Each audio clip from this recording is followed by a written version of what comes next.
बिस्मिल्लाहिर्रहमानिर्रहीम। हज़रत बायज़ीद बस्तामी रहमत उल्लाह अलैह उनकी बस्ती में एक बदकार औरत आ गई। वो बस्ती के नौजवानों को गलत राह पर डालने लगी। हज़रत बायज़ीद बस्तामी रहमत उल्लाह अलैह तक जब ये ख़बर पहुँची तो आप अपना जाए नमाज उठाकर इस बदकार औरत की तरफ चल दिए और इसके दरवाज़े के सामने जाए नमाज बिछा दिया और इबादत में मसरूफ़ हो गए। सारा दिन गुज़र गया, शाम हो गई।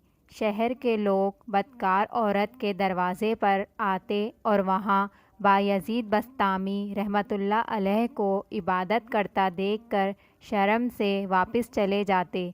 जब शाम ढल गई और ख़ातून हैरान हुई कि आज कोई गाहक नहीं आया तो उसने दरवाज़ा खोला।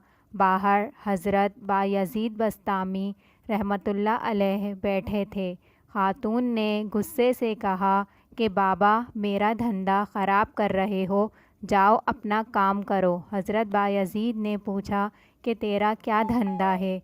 औरत बोली, गाहक मुझे कीमत देता है, फिर उसकी जो मर्ज़ी हो वो मैं करती हूँ।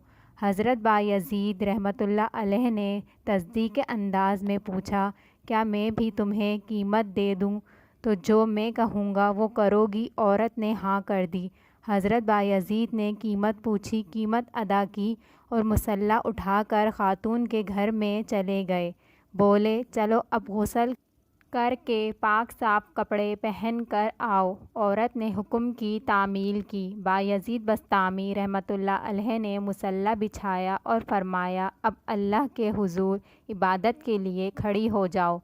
जब ख़ातून खड़ी हो गई तो हज़रत बायज़ीद बस्तामी रहमतुल्लाह अलैह ने सजदे में गिरकर अल्लाह से अर्ज़ की, अल्लाह करीम, इसे यहाँ तक लाना मेरा काम था, अब इसका दिल बदलना तेरा काम है। हज़रत बायज़ीद बस्तामी की सवानाह में दर्ज है कि वो औरत तौबा के बाद अपने दौर की इंतहाई नेक और पारसा ख़ातून बन गई।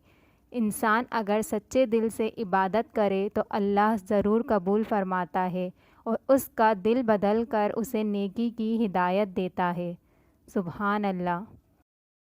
वीडियो अच्छी लगी हो तो लाइक करिएगा और सब्सक्राइब के बटन को दबाना ना भूलिएगा।